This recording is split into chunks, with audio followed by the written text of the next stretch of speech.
It's week 8. Okay, week 8 is complete. The AP Top 25 just came out a few hours ago. I'm going to talk about who's number 1, who's in the top 10, what makes sense, what doesn't. But first, welcome to the channel. I'm glad you're here. Normally, I'm at my regular, I don't want to call it studio. It's not a studio. It's a bonus room. And I have all my Clemson garb around me. But today I'm at a family member's house, and I said, you know what? I'm going to bring my computer. I'm going to hang out with you guys, and then I'm going to talk about the AP Top 25. So there you go. So if you're new here, normally I'm somewhere else. Normally I have my mic in front of me. I look like Walter Cronkite. You're like, Walter who? Anyway, I hope you'll subscribe. It is free, and I do appreciate it. The channel's been blowing up, and it's all because of you. So thank you so much for subscribing. Let's dive right into this. So yesterday there was a bunch of really big games. We had Tennessee and Alabama going at it. We had Georgia and Texas. And Ohio State was off. Had Oregon, I believe they were off yesterday, if my memory serves me correct. But this is the part of the season where teams cannot hide behind preseason hype, and that's what I'm really liking about this. So, okay, let's get to the top 25. I'm going to just call it out, go right down the list, and I'm going to give you more commentary on that and my thoughts on it. But here we go. According to the AP voters, first place votes, all that bunch of good crap, the number 1 team in the country is Oregon. Georgia at number 2, Penn State 3, Ohio State 4, and Texas at number 5. Number 6 through 10 is Miami, Tennessee, LSU, Clemson at 9, Iowa State at number 10. They had a very close game with UCF. I'll talk about that in just a second. Number 11 through 15 is BYU, Notre Dame, Indiana, Texas A&M, Alabama, and then 16 through 20. You have Kansas State, Boise State, Ole Miss, Pittsburgh, and Illinois. And then 21 through 25, this is going to raise some eyebrows. Missouri, SMU, Army, Navy, and yes, Hell Froze, Vanderbilt is at number 25. They're 5-2, folks. 5 and flipping 2. So let's talk about some of the games yesterday that really impacted this. Of course, as I said, I'm pretty sure Oregon was off yesterday. I know Ohio State was off. I'm pretty sure that Penn State was off yesterday as well. So I'll go through the top 25 scores here in just a second as I'm looking over this. But no. Oregon played Friday night. Beat the crap out of Purdue. So I'm wrong there. They went 7-0. So they beat Purdue 35-0. So let's talk about the top 25 scores from this past weekend, and look no further than Texas and Georgia. Now, I thought Texas was going to beat Georgia.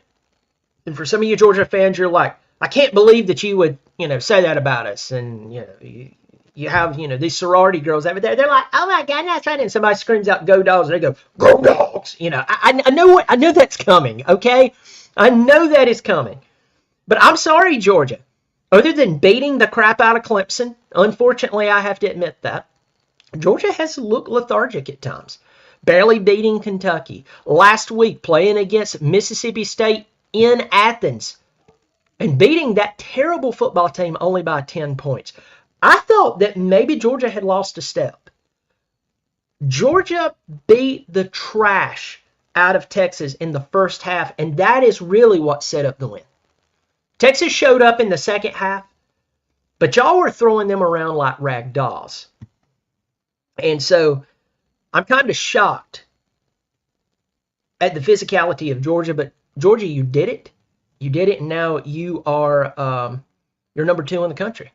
You're number 2 in the country. Texas is licking their wounds. They're a little miscombobulated, trying to figure out what happened. How did that happen, and how they can move forward? But honestly, and no trash talk here. This is just being, well, me. Texas looked like a Big 12 team playing an SEC school yesterday. And for some of you who are new to the SEC, and mainly because you're a Texas or Oklahoma fan, you may not understand that comment. Maybe you do. But college football fans outside of Texas and Oklahoma, They know exactly what I'm saying. And so Texas just looked like a really good Big 12 school getting their butt handed to them by Georgia. So I was shocked. I was shocked that the score was just. I mean, it was really a dominant game by Georgia, and so it makes sense to me. I'm going to move a little faster here. Penn State was off yesterday. Ohio State was off. Of course, Texas at number 5. They're 6-1. Miami going 7-0. They had a very close game with Louisville. Now, if I'm a U fan, and I have a tattoo of Ed Reed on the side of my face, and my baby is named Ray Lewis Jr. and it's a little girl, I get it. I get it. You don't like me. You think I'm crazy, everything. I'm sorry, folks. Miami is one of the most underperforming teams I've ever seen in my entire life. And what I mean by that is Miami has always had talent. Look where they're located, in one of the hottest recruiting beds in all of college football. And so Cam Ward came out, played pretty doggone good. He had some man throws against Louisville. He had 4 touchdowns passing. But I'm telling you, this defense for Miami does not look good. They gave up 45 points to Louisville. They won 52-45. This is the Achilles heel of Miami. Now, when you're talking about those really good Miami teams way back when,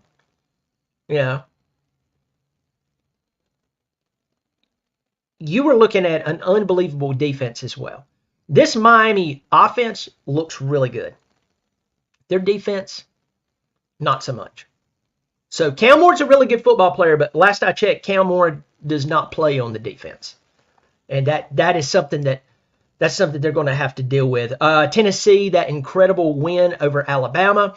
I previewed this game earlier last week, and I said this game is going to be a game between two teams who wants to lose it less. Normally the term is who wants it more, who wants to win it more. In this game, both of these teams leading into this game played extremely blah. I mean, there's talent everywhere. Both teams have a lot of history and tradition. But history and tradition was not playing yesterday. It was the players that they have now. It's the coaches that they have now. And at first it just looked like Tennessee was just going to lay down and die. Okay, that's an overstatement. But it just looked like Tennessee was not. They didn't have that killer instinct. But they ended up pulling it together. And that game went in touchdown from Nico to Brazil. Is it Brazil or I think it's Brazil. That was a man throw and that was a man catch. That is what I imagine a major D1 school doing. A play that a major D1 school with major D1 players. A play they would execute. And they did it, and they beat Alabama, and now Tennessee is 6-1.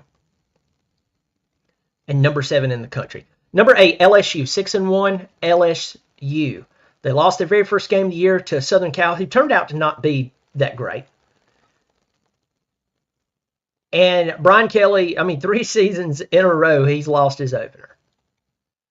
But they've won every game since that game. It's kind of a head scratcher for anyone who's paying attention. They go in, they play Arkansas, who is not a bad football team. Ask Tennessee.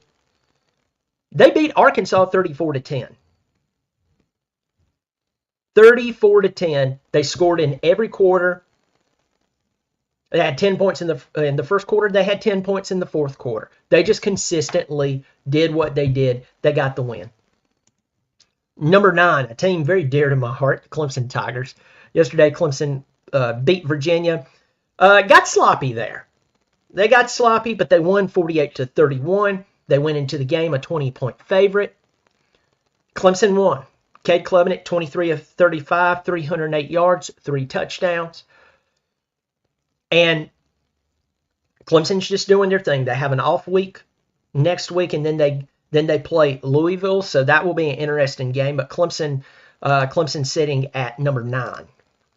Going to get here into the comment section. I have 53 of you watching right now. Hey, if you haven't subscribed, I hope you'll subscribe. Remember, it's free. It's the sweetest words in the English language. Free. So, anyway, if you want to subscribe, I hope you will. Get into the comment section. I'm going to go through this just like I'm a auctioneer. I got 3 in the back. I got 3 in the back. I got 40 in the back. I got 40 in the back. Anyway, good to see y'all here. Don't kill me. I'm just a vibe. Is it me or is our secondary horrible? Thank you for the $2 donation, my friend. It's good to see you. It's good to see you in here. Thank you for supporting the channel. Our secondary is not horrible. We've just had, I mean, Avion Terrell is the real deal, right? Who got burned yesterday was not first string, the vast majority of it, but we do have problems in the secondary, and if we really want to pull things together, namely our DBs, so guys that are not named Avion Terrell, has been having problems. And so as we get into, if the playoff were today, Clemson would be in it. And I want to talk about the talent gap here in just a second. I'm going to speed up on my commentary on some of these teams here, but that is something Clemson has to fix because, I mean, can you imagine Clemson secondary against a lot of the top 5, top 7? So anyway, thank you for supporting the channel. Rustastic, I'm late to the party. Roll Tried. Of course you're happy, Mr. Vols. Good to see you, Rustastic, in here. Thank you so much for supporting the channel. Hey man, I appreciate it. I put that money in my underwear box. All right, that's what I do with it. I just put it back there. And but congrats on the win, and thank you so much for supporting the channel. Fly through here even quicker. We got John Answers in here asking about Pitt, and the Gamecocks are looking better. Louisville will be our hardest matchup since Georgia. Get some good questions. Get into that. Makuba getting hurt. I hated that for him. Let me see. Go Vols, baby. Will Eubanks. I was at the game last night, and that was a delicious cigar inside of Neyland Stadium. That was hilarious. Congrats on the win. Virginia doesn't. Philip C. Clemson hasn't beaten a team with a winning record. You're right, New King God. Well, yesterday they did. When they beat Virginia, believe it or not, they had a winning record. PT Pews.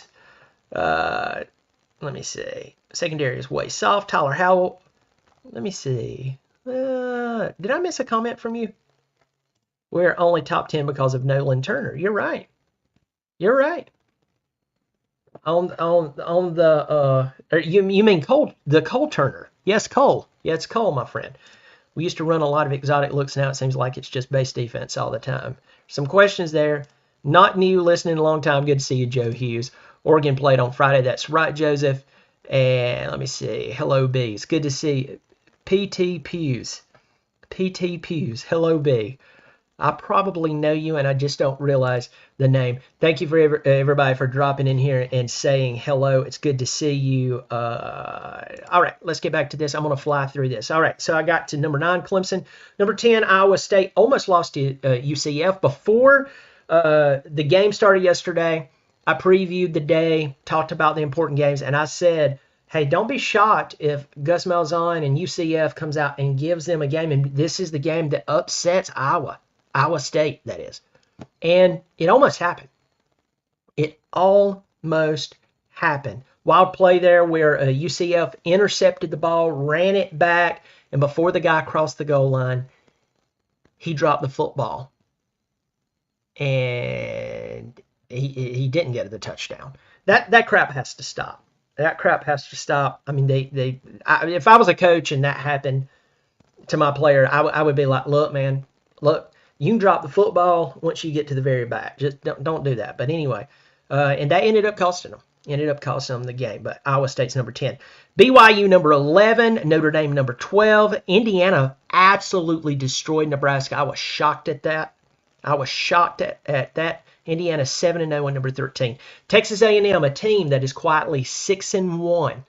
And as all this craziness is going on within the upper crust of the SEC, Texas A&M just continues to win. Alabama dropping to number 15.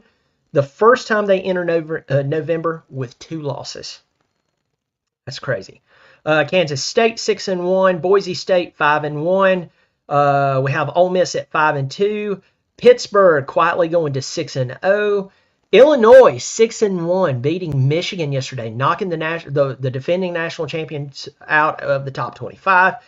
We have Missouri at 21 at 6-1. Have SMU 22, Army and Navy 23-24, and you have Vanderbilt at number 25.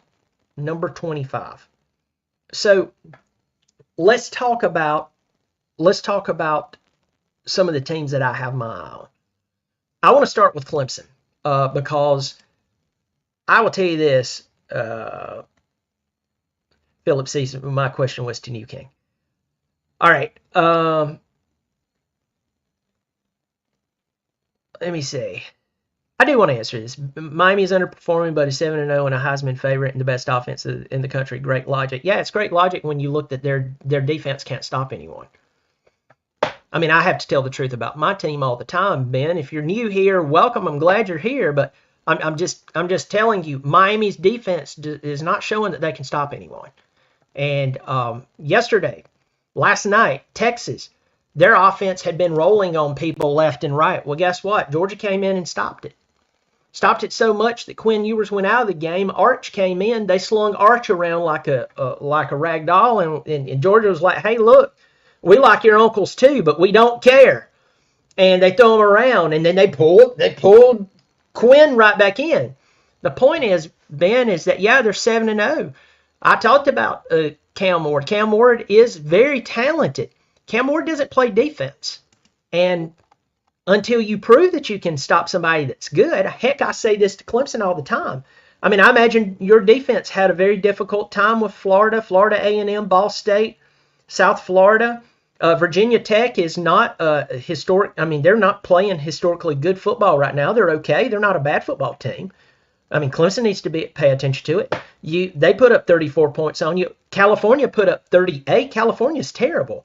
Louisville put up 45. If you play, and you will play a defense that can come in and just give a couple of stops against Miami, and their offense is good, and trust me, the top 5 has that, Miami will lose and will lose by 2 or 3 touchdowns. So I think that 1 + 1 is equaling 2 there. So, hey, not saying the defense is great by any means. I agree with you, but you said most underperforming team ever. I'm talking about overall over the past, since 2000, probably 4. Y'all have had a ton of talent and you've had a ton of coaches because you can't win.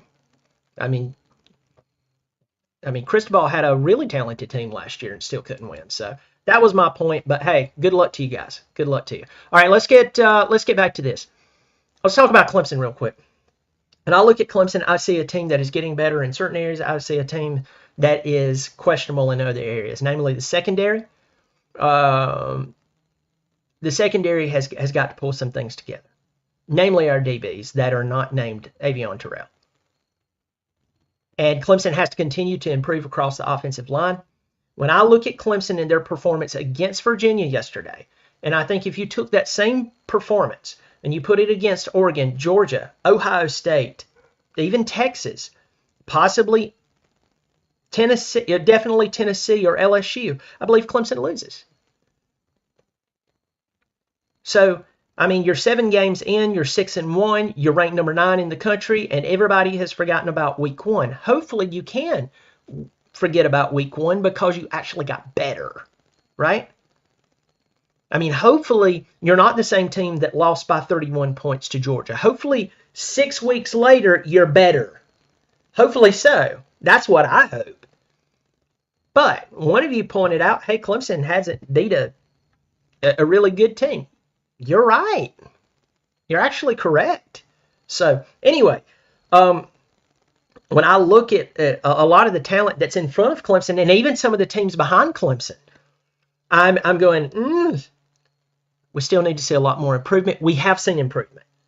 But is it playoff-worthy improvement? Remember, the playoff used to be only 4 teams, and now it's tripled its size. Just because it's tripled in size does not mean that your team is a playoff-ready or playoff-worthy football team. I know that will not be agreed upon by a lot of people, because if you make it into the playoff, okay, great. You just hope you don't get TCU'd. I've talked about this a lot. Let's talk about Georgia at this point too. Georgia is really Georgia's really in a place to where they have to stay focused. I could care less if they do, but Georgia is really in control of their own destiny. And we will see if they get drunk off of the success that they had yesterday.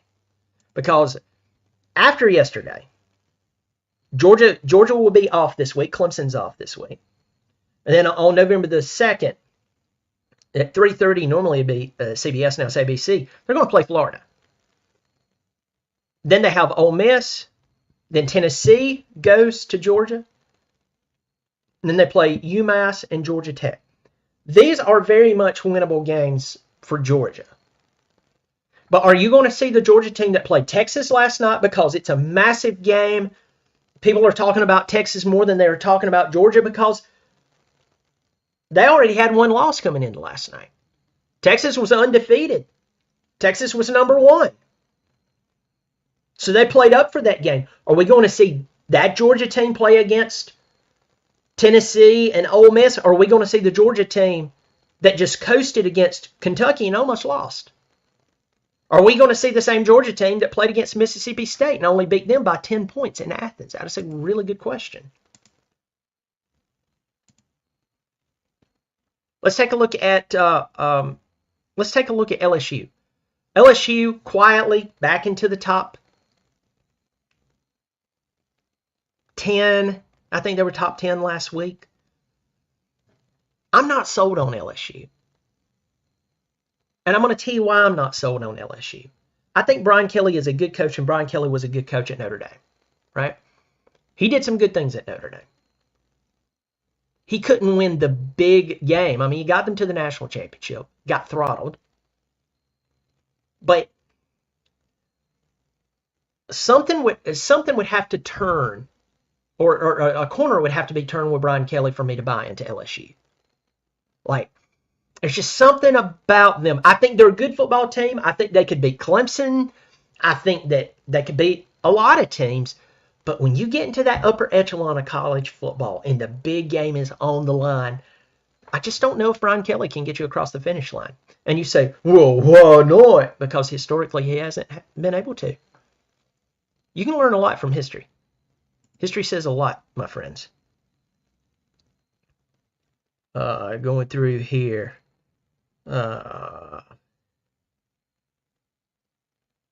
The depth is a big concern to me. Those quick, cheap scores showed big holes. Yep. Jake Quilson. You're absolutely hilarious, Jake. I'm not sold on Brian Kelly. Kirby Smart sounded like Dabo Swinney last night after the game. They didn't want them to win. Hey, we could possibly. That was an interesting game. That was an interesting game. At one point, honestly, I kind of felt that same way. At one point, I was kind of like, people wanted Texas to win this game. I picked Texas. What's wrong with me? Texas to win this game. That was my thought. Thought they would win. Let's go back into a couple of teams to watch for. Indiana. I mean, Indiana winning is interesting. I mean, they throttled Nebraska, a Nebraska team that I've been impressed with so far this year, and throttled them like, it was bad. It was really, really bad.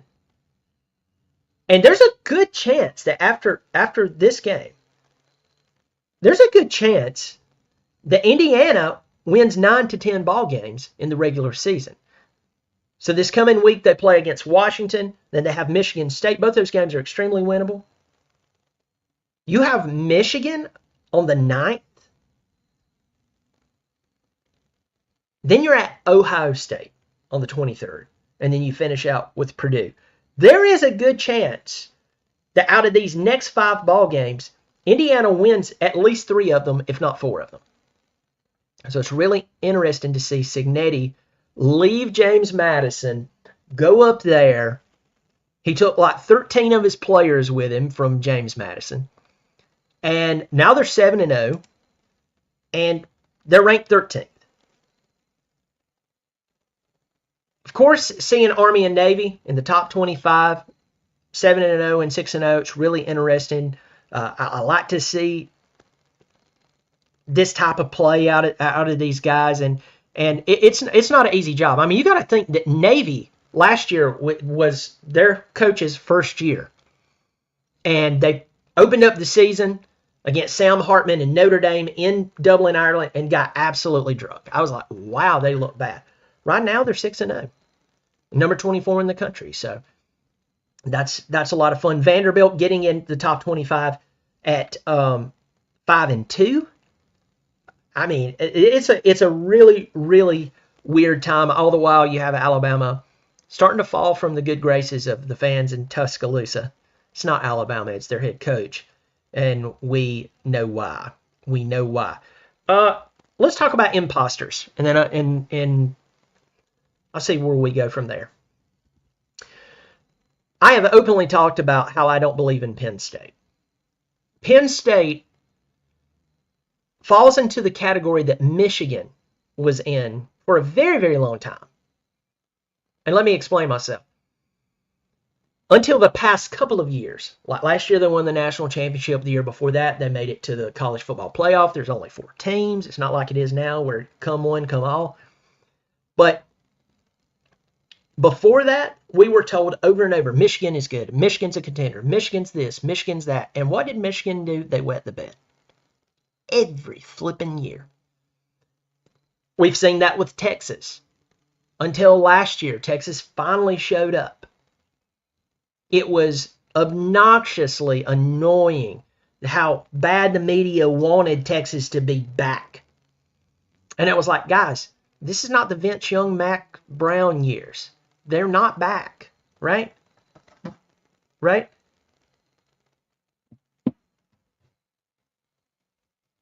Penn State is there.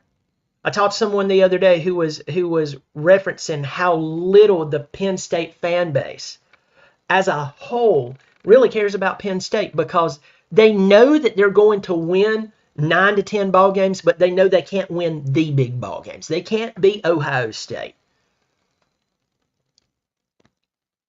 Anytime they get in and play a really good football team, what do? They lose. And to me, James Franklin is the Mark Richt of Penn State. Mark Richt's a good guy. Mark Richt won.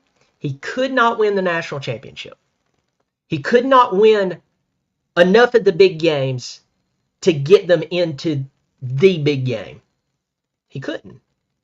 And that's how I see Penn State. I see them as not the number 3 team in the country. I'll leave it at that. Let's talk about Miami. I talked about Miami just a second ago, and I appreciate Ben Thomas's comments. I appreciate what he had to say. And heck, I would take up for my team as well. And that leads me to this. I just checked my comments. I want to look at this. Jake Wilson, thank you so much for supporting the channel. $4.99. I really do appreciate that. How would you describe the parity between the top tier and the others in college football today versus 10 years ago? Is the gap smaller? That's a really good question. I'm going to talk about now, but I'll try to answer your question. Thank you so much for responding. I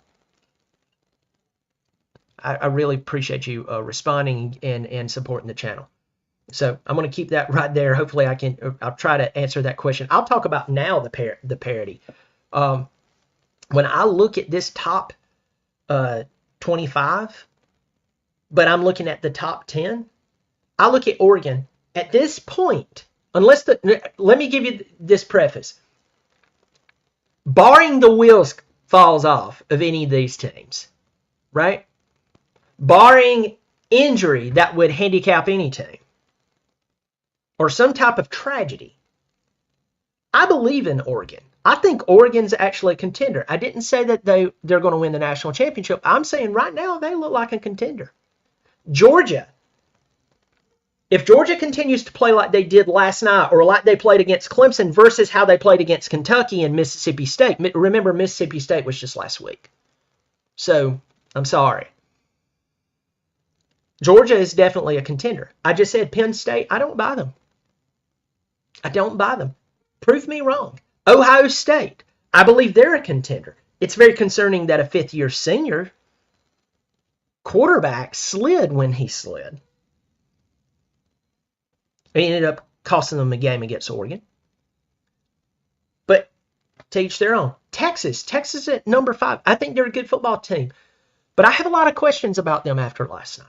You go in and you play a good football team. You're playing a team that has won national championships. They've won 2 national championships in the past 3 years. And a lot of people believe they were robbed last year. You went in and you played them. And I know you beat Michigan, but Michigan is not the same Michigan team as they were last year. I'm sorry, folks. They're not. But Texas goes out and they play Georgia, and Georgia slung them around. And if you look at this objectively, beating Colorado State, Michigan, UTSA, University of Louisiana Monroe, Mississippi State, Oklahoma is not good. I hate that for Brent Venables. You hid behind the hype of the media and beating some teams that bad and winning a rivalry last week. You hid behind that. But as I said earlier last week, I said this is the time of the season. You can't hide behind the hype. You can't hide behind what some analyst on your favorite college football show says. Or what Athlon or Lindy's or even Phil Steele, though, he does a pretty good job. Not knocking Phil at all. You can't hide at this moment from there. From the fact and the reality that Georgia is either going to beat you or they're not, and they came in and hammered you. Some people would say 30-15 is not a hammering. If you watch that first half, and that's really what won the game. If you watch that first half, Texas looked like Texas from 5 years ago, 8 years ago, 12 years ago. They did not look like a team that would be number 1 in the country. I have more questions about Texas after last night. Let's talk about Tennessee. Tennessee, an incredible win yesterday. It was in Knoxville. It was exciting. I know people who were at the game. It was a fun time, right? It was a fun time. Was it as reminiscent or as incredible as the 2022 season? No. Not at this point. That 2022 team struck just a little different, right? But Tennessee, they made the proper step to move forward yesterday. But I'm going to tell you this. I still see things in Tennessee's quarterback, Nico. It makes me go, you got away with it with Alabama. But you're going to have to improve. Nico's he has to improve. And yes, he won the game. Yes, he won the game. But I'm telling you, if you know college football, if you're worth your weight in salt of knowing college football, folks, you know you have to continue to get better or else. I preach it to my team. I preach it to any team. That is just a fact. So Tennessee's going to be off this week. Then they have Kentucky. They should win that ball game. They have Mississippi State. Both of these are home games. They should win that game. Then they go to Georgia on the 16th. Then UTEP, and then they're at Vanderbilt, a Vanderbilt team that they better not overlook. Just ask Alabama. So, Tennessee, let's just say they take Vanderbilt seriously. There's a great chance that they only lose one more ball game. Do they contend with Georgia? That's a great question. Nico cannot play the game against Georgia that he played even against Alabama yesterday. Because Georgia has their crap together way more than Alabama does. I know Bama beat them. I know we're all talking. That's great. That's great. But if you want to play that game, then we have to turn around and go, yeah, who beat who? Tennessee beat Alabama and Alabama beat Georgia. That doesn't mean that Tennessee's going to beat Georgia. It's going to be in Athens too. That's going to be a tough game. It's going to be a very, very tough game. Get the comment section. Say hello just a second. Let me see. We can't fool ourselves. Always a Tiger still. Those ugly scores put up on them. That's true. Texas threw about 30 screen passes under 5 yards against UGA. Yep, that's true. Georgia defensive players look bigger than some NFL football players. This is true. Galaxy King, we definitely have a lot of questions on defense, but I think majority of the top 10 have questions somewhere on one side or the other. Hey, good point. Good point. And I'm even pointing that out right here. You know, hey, Galaxy King, if you watch my channel, you know that I call out my own team. So you know I'm going to call out other teams, but you see it. You see what I see what you're saying. I smell what the rock's cooking, and I like it. So let's get back here. Let's get back here and talk about another team that I have a question with. Iowa State. I don't believe that Iowa State will stay undefeated. Iowa State is a Big 12 team, and I just don't buy it. And I mean, I'm sorry, that's the truth. I just don't buy it. BYU, they're 7-0. Look like they're getting better. Great, wonderful. I just don't buy it. Notre Dame. Notre Dame is 6-1. But there's something about them that looks just kind of blah. So I'm just not buying into them. Indiana continues to win. I know they're 13, they're outside. But you're going to have to prove it against some bigger teams. We have Texas A&M, and I'm going to stop at Texas A&M. They're number 14. This is a team that if they are truly getting better, they could be a problem. But they have to go out and win those games and prove it, because if they, you know, it's and I'm saying this to Clemson. Here's and I'll finish out with Clemson, leading out of Texas A&M to Clemson. You go out and you can beat the bad teams, and you're supposed to. You're supposed to beat bad teams bad. But if you go out and you lose to good teams, what does that say about your program? It says that you can beat the teams you're supposed to beat, but beyond that, you can't win. And right now, the monkey that's on Clemson's back is the last time they played a good football team, they got the color beat out of their jerseys. And the only way, for those of you who are telling me, Brian, it's time to move past the Georgia game, you may be able to move past the Georgia game in time. Like right now, we're almost 2 months past the Georgia game. The only way to prove that you've actually moved past the Georgia game and you've improved is when you play the next Georgia, Oregon, Ohio State, Texas, what have you. Worst case scenario, if you lose, it was a close game. Or you win. But if you go out there and you get blown out, it proves that in time you got past it. And yeah, you beat some bad teams bad, but overall, your program really didn't improve. And that's the big question mark that I have for the Tigers. Clemson's off this week. I hope that they fix some of the issues in the secondary and continue to get the offensive line better, and that Cade will never, ever throw the ball into quadruple coverage like he did yesterday. And I said this yesterday at halftime of the Virginia game. I believe that was the worst interception he's ever thrown in his career at Clemson. The reason why, you go watch that replay and look at his view. Remember, Virginia was wearing all white yesterday. The wide receiver he was throwing to had 4 Virginia players around him. It was so white around him, it looked like he was standing in a marshmallow. There was no chance of completing that ball to that wide receiver. But there was a great chance of a Virginia player ending up with that football. And that bothers me. That really, really bothers me going into the latter part of this season. So there's a lot of good questions there. I want to try to come back here and answer this question to the very best of my ability. That you asked the question, Jake Wilson. How would you describe the parity between the top tier and the others and the others in college football today versus 10 years ago? Is the gap smaller? I don't think the gap is smaller, in my opinion. Now, I haven't looked at analytics, haven't looked at statistics.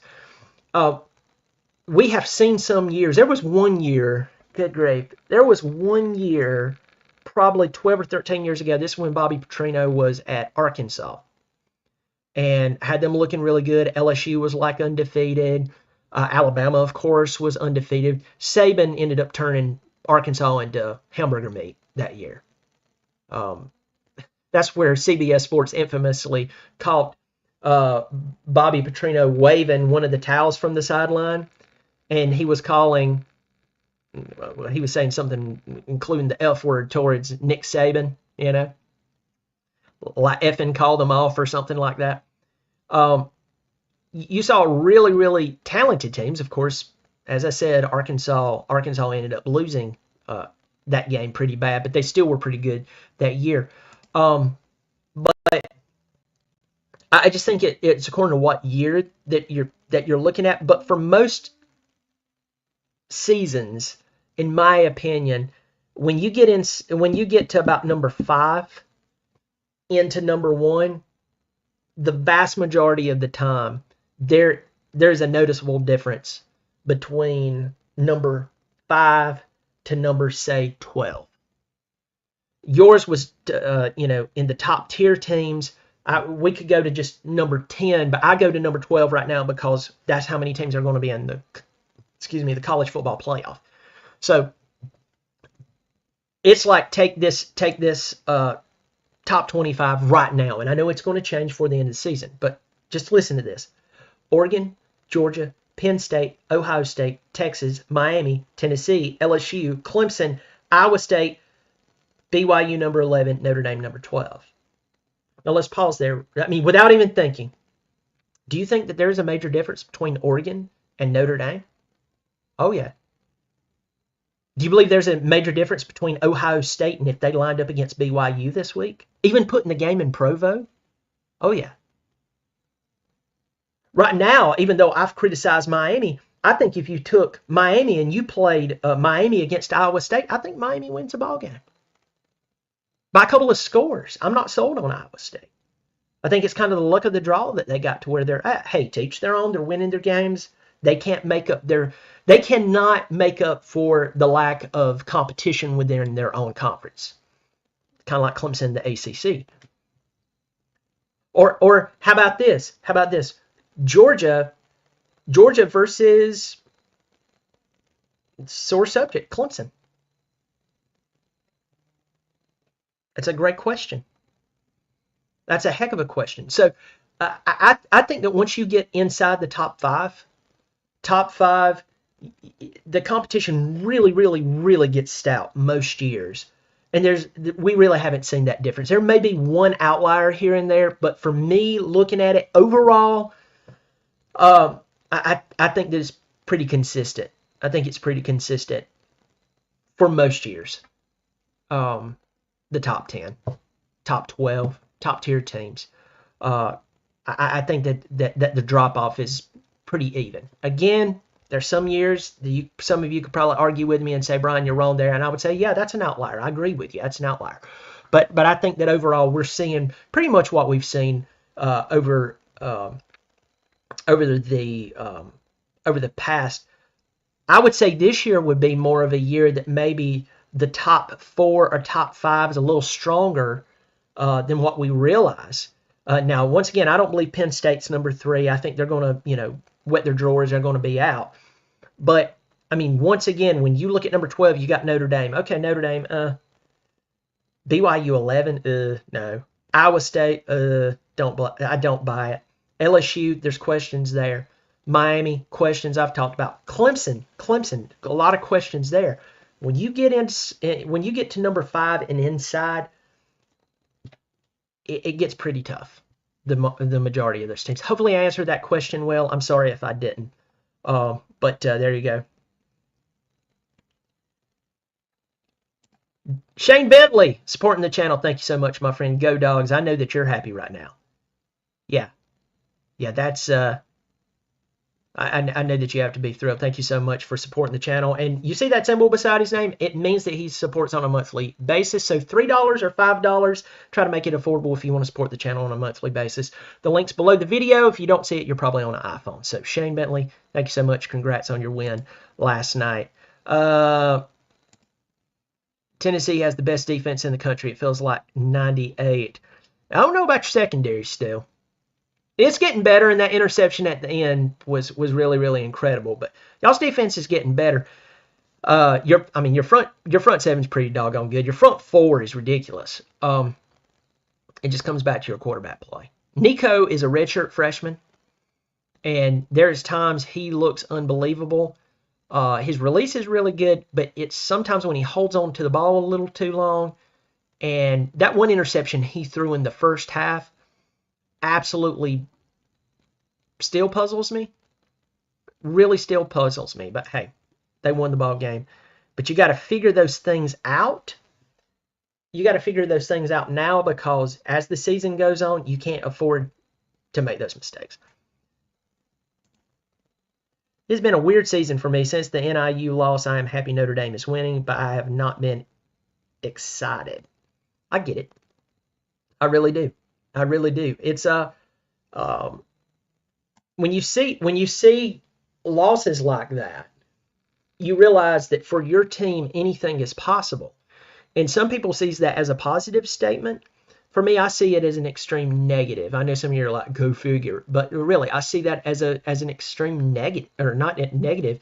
I see that as something that's not so good. I mean, how can you go beat a Texas A&M team who I think has a really good coaching? He's only in his first year, and they do have a lot of talent at A&M.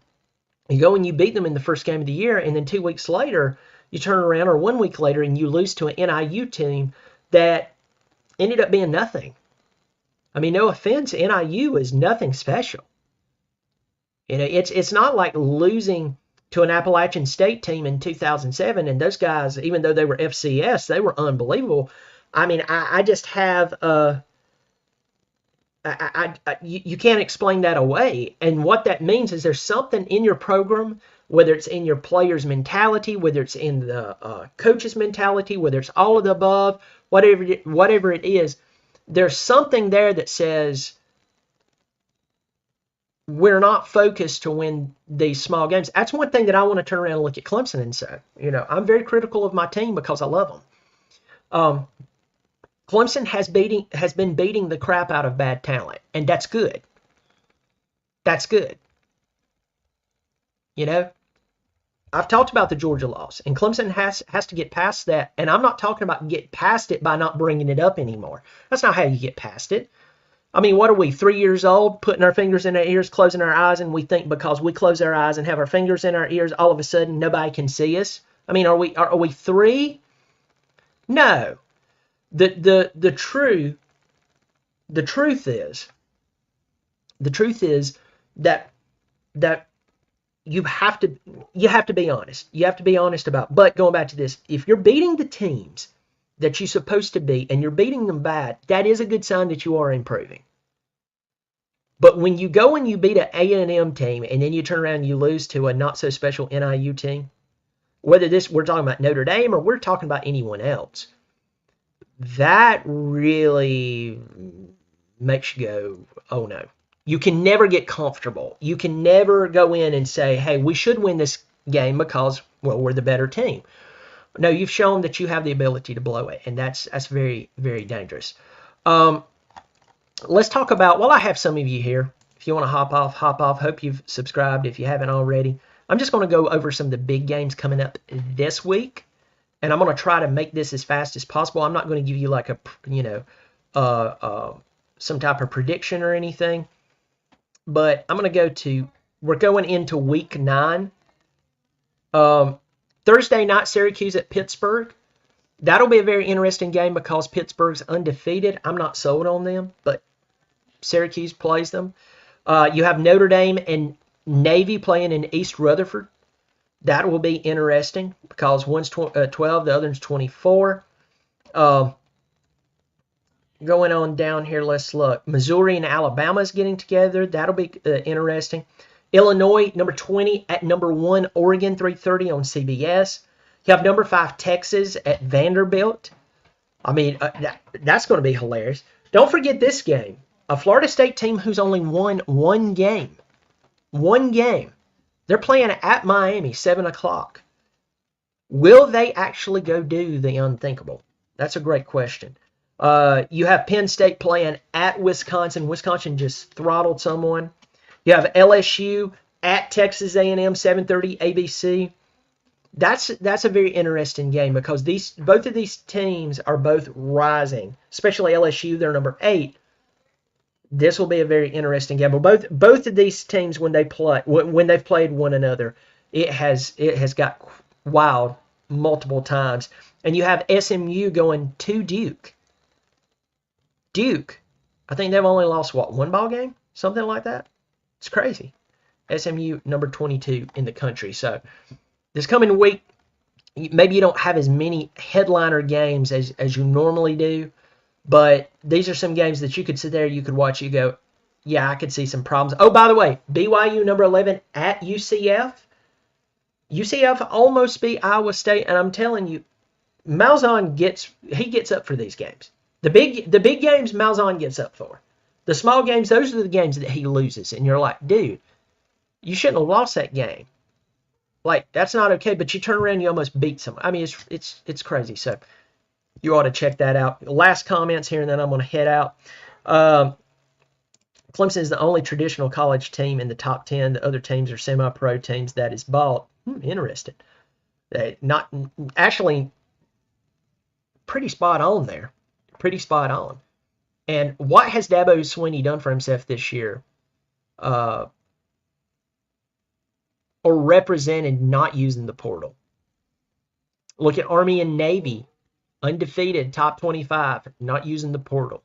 I'm not against the portal. I just see it as a supplementary source for talent, but we've seen it undermine a lot of people and paying a lot of guys, boys, whatever you want to call them, a lot of money, and a lot of them just aren't panning out. Losing the teams you should destroy is an issue of culture, in my opinion. Yep, I love it. I love your enthusiasm, but as soon as the doors close, Clemson is whipping out the checkbook like everyone else. We might not have 30 to 40 million like OSU or Texas, but we got 10 to 12 sitting around. Tiger fan 24. Clemson pays their players, just like everybody else pays their players. So they pay their players. They use the whole NIL thing to get money to the players and to set them up for success. So the thing with Clemson is you come to Clemson, you play at Clemson, they pay to retain you. They're not going to pay you to transfer in and tell you, hey, you're going to start, and then you can start getting lazy and chilling out and not really paying attention to working out and doing your thing because, well, they've already told me I'm starting, so there's not a reason for me to work out and try to come in and play. So anyway. Why work for it when I've already got it? Yeah, you know what I'm saying? Develop and retain. And hey, I want to tell you this too. I want to say this to you, user. I hope that Clemson. I think part of our coaching staff is there, but I still question some of our coaches that we have, especially on the offensive side of the ball, maybe even one on the defensive side of the ball. And I'm not going to call any names here, but I would really like to see Clemson get back to that place where they could take 3-star players and turn them into first and second round NFL talent. I'm going to tell you why. Because your coaching game, your coaching ability at that point, it is elite. Like, there's a lot of guys who gets great talent. Look at LSU. They had that year with Burrow and Marshall, Jefferson, Chase. I mean, that team was loaded. Clyde Edwards-Helaire. I mean, just unbelievable talent. 1 year. And I know some of those guys there were guys that was there before then, but there was coaches that was there for what, only like 1, maybe 2 years? They took that talent, had that incredible season, and then boom, it was back to trash. Orgeron gets fired. It's crazy. It's nuts. I would like to see Clemson get back to the elite level of development and training to where they could take 3-star players and win the national championship with them, but have that same approach, that same work hard method, and that same culture to where they're doing that with 4- and 5-star talent. Can you imagine how unstoppable the Tigers would be? Develop and retain. I do agree with that. Develop and retain. Um, so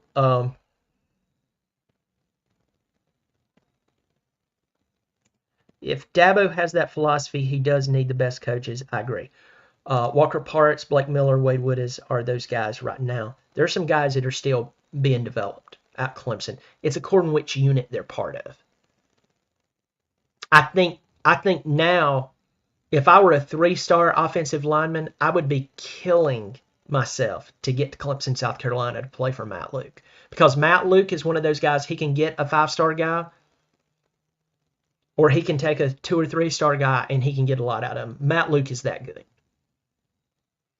So, all right, folks, that's your top 25. Oregon, let's go back through the top 10 one more time. Oregon at number 1, Georgia, Penn State, Ohio State, Texas, Miami, Tennessee, LSU, Clemson, and Iowa State rounds out the AP top 25.